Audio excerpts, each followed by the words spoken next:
Hi, friends.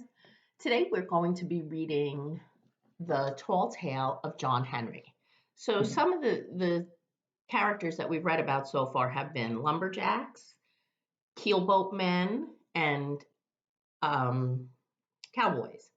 John Henry was a railroad man. He was a railroad worker because, as we talked about yesterday with Mike Fink, keelboats and steamboats were used to transport items.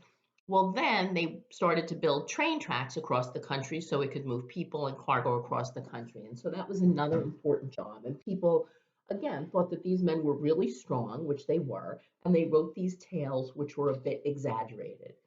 This tale has particularly beautiful language in it, and I hope you enjoy it.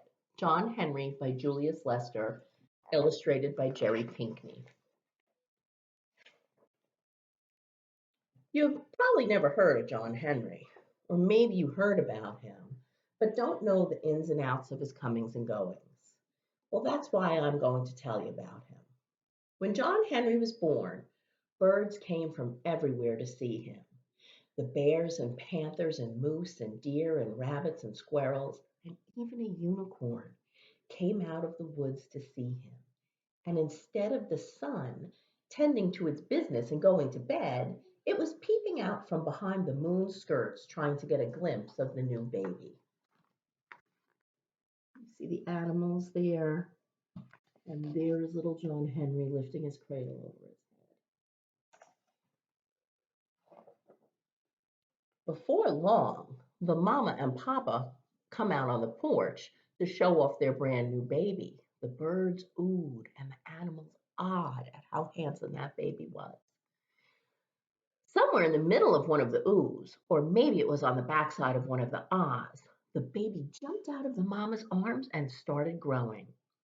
He grew and grew and he grew. He grew until his head and shoulders busted through the roof, which was over the porch. John Henry thought this was the funniest thing in the world. He laughed so loud the sun got scared. It scurried from behind the moon's skirts and went to bed, where it should have been all the while. I love the way Jerry Pinkney gives life to things like the sun and the moon. That's a writing technique called personification. He's saying the sun got scared. Can the sun really get scared? No. Personification is when you give human qualities to something that's not human.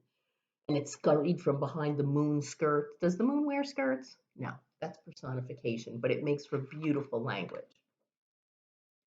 The next morning, John Henry was up at sunrise. The sun wasn't. He was tired and decided to sleep in. John Henry wasn't going to have none of that. He hollered up into the sky, "Get up from there. I got things to do and I need light to do 'em by." The sun yawned, washed his face, flossed, and brushed his teeth, and hurried up over the horizon. More personification, right? The sun can't do that. The next day, John Henry helped his papa rebuild the porch he had busted through, added a wing onto the house with an indoor swimming pool and one of them jacuzzis. After lunch, he chopped down an acre of trees and split them into fireplace logs, and he still had time for a nap before supper. Once again, huge exaggeration, right? He couldn't have done all that in one day. The next day, John Henry went to town. He met up with the meanest man in the state, ferret-faced Freddie, sitting on his big white horse. You know what he was doing? He was thinking of mean things to do. Ferret-faced Freddie was so mean, he cried if he thought a nice thought. John Henry said, "Freddie, I'll make you a bet.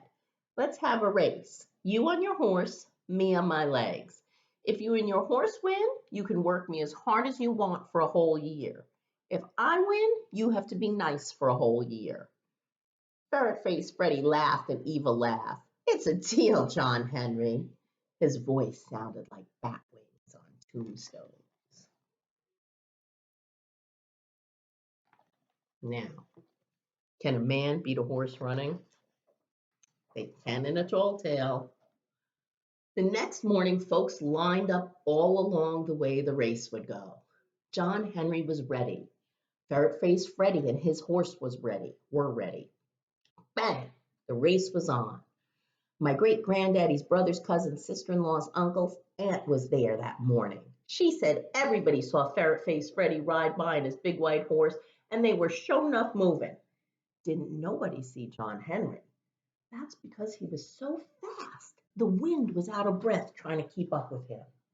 When Ferret Face Freddy crossed the finish line, John Henry was already on the other side, sitting in a rocking chair and drinking a soda bomb. After that, Ferret Face Freddy was so nice, everybody called him Frederick the Friendly.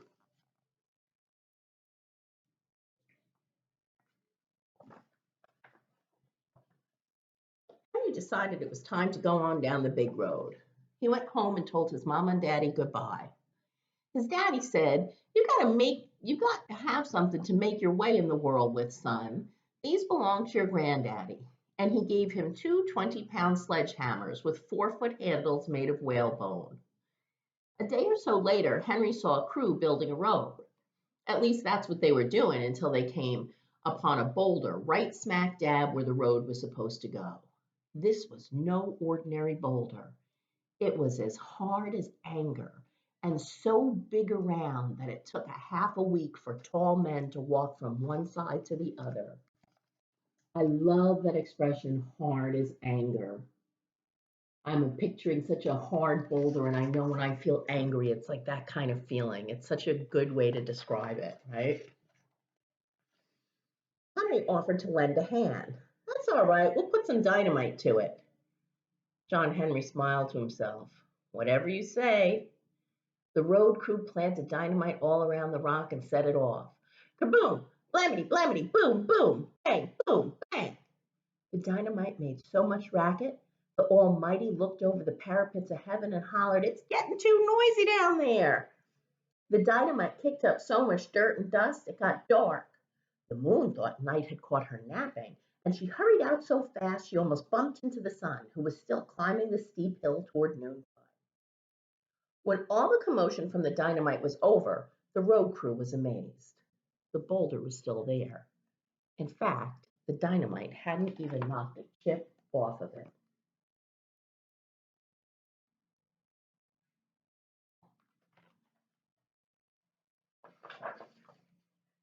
The crew didn't know what to do.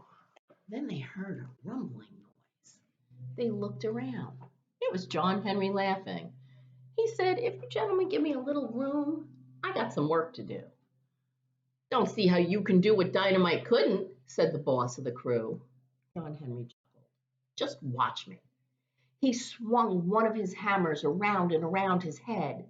It made such a wind that the leaves blew off the trees and birds fell out of the sky. Ring! The hammer hit the boulder. That boulder shivered like you do on a cold winter morning when it looks like the school bus is never going to come. Ring! The boulder shivered like the morning when freedom came to the slaves. John Henry picked up his other hammer. He swung one hammer in a circle over his head. As soon as it hit the rock, ring! The hammer in his left hand started to make a circle. And ring! Soon the ring of one hammer closely followed the ring of the other. They sounded like they were falling at the same time. Ring! Ring! Ring!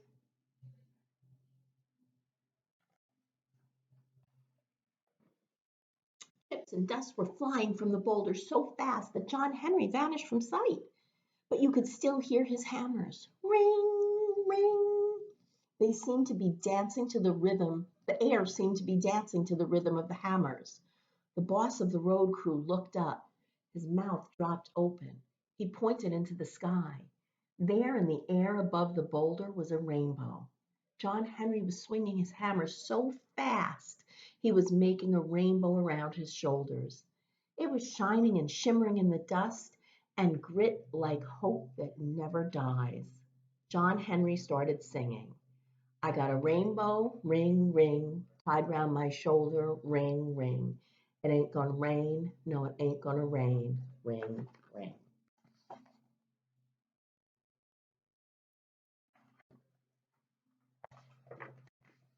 John Henry sang and he hammered, and the air danced, and the rainbow shimmered, and the earth shook and rolled from the blows of the hammer.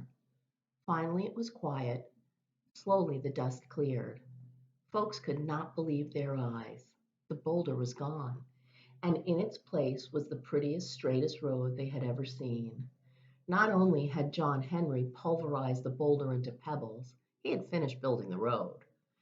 In the distance, where the new road connected to the main one, the road crew saw John Henry waving goodbye, a hammer on each shoulder, the rainbow draped around him like love.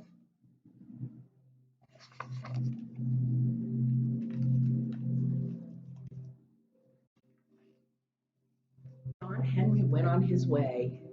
He had heard that any man good with a hammer could find work building the Chesapeake and Ohio Railroad through West Virginia. That was where he had been going when he stopped to build the road. The next day, John Henry arrived at the railroad. However, work had stopped. The railroad tracks had to go through a mountain, and such a mountain. Next to him, even John Henry felt small. But a worker told John Henry about a new machine they were going to use to tunnel through the mountain. It was called a steam drill. It can hammer faster and harder than 10 men, and it never has to stop and rest. The next day, the boss arrived with a steam drill. John Henry said to him, "Let's have a contest. Your steam drill against me and my hammers." The man laughed. "I heard you're the best there ever was, John Henry, but even you can't out-hammer a machine." "Let's find out," said John Henry. Boss shrugged. "Don't make me no never mind. You start on the other side of the mountain. I'll start with the steam drill over here. Whoever gets to the middle first is the winner." Look how big he is compared to the road crew boss. The next morning, all was still.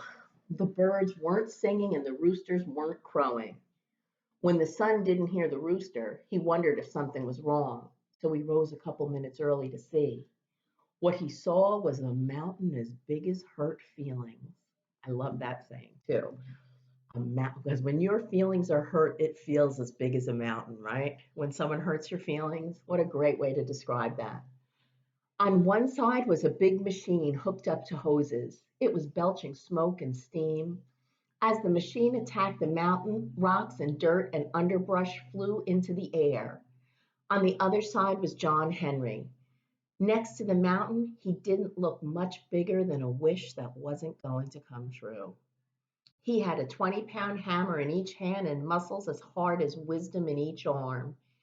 As he swung them through the air, they shone like silver, and when the hammers hit the rock, they rang like gold. Before long, tongues of fire leapt out with each blow.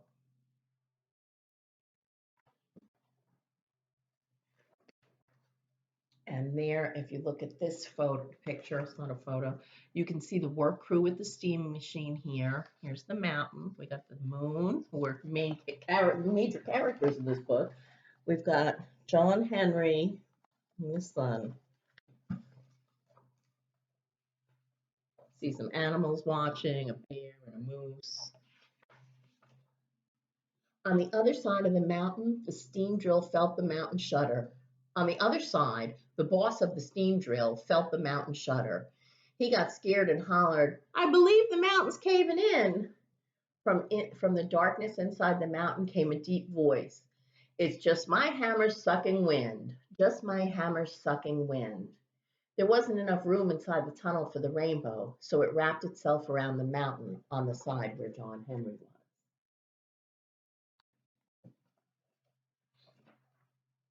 All through the night, John Henry and the steam drill went at it. In the light from the tongues of fire shooting out of the tunnel from John Henry's hammer blows, folks could see the rainbow wrapped around the mountain like a shawl. The sun came up extra early the next morning to see who was winning. Just as it did, John Henry broke through and met the steam drill. The boss of the steam drill was flabbergasted. That means stunned, shocked. John Henry had come a mile and a quarter. The steam drill had only come a quarter mile.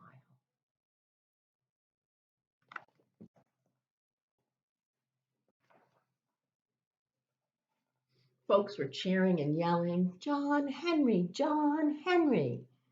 John Henry walked out of the tunnel into the sunlight, raised his arms over his head, a hammer in each hand. The rainbow slid off the mountain and around his shoulders.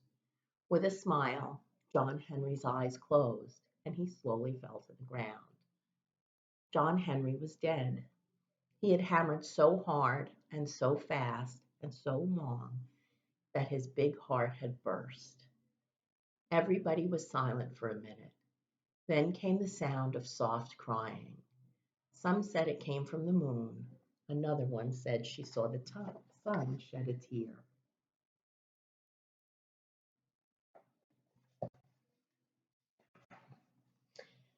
Then something strange happened. Afterwards, folks swore it was the rainbow who whispered it. I don't know whether it was a whisper or a thought or everyone had the same knowing at the same moment. Dying ain't important. Everybody does that. What matters most is how well you do your living. First, one person started clapping, then another and another. Soon everyone was clapping. The next morning, the sun got everybody up early to say goodbye to John Henry. They put him on a flatbed railroad car, and the train made its way slowly out of the mountains. All along the way, folks lined up both sides of the track. They were cheering and shouting through their tears. John Henry, John Henry. John Henry's body was taken to Washington, D.C.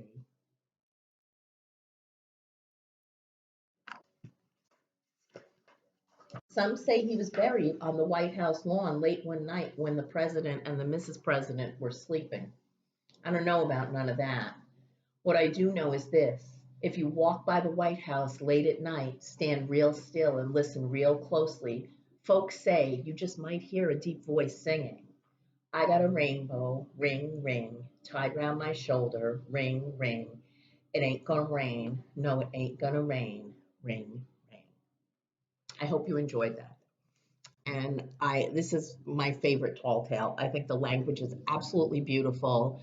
And I hope at some point you have a chance to read it and spend time looking at these lovely watercolors as well by Jerry Pinkney.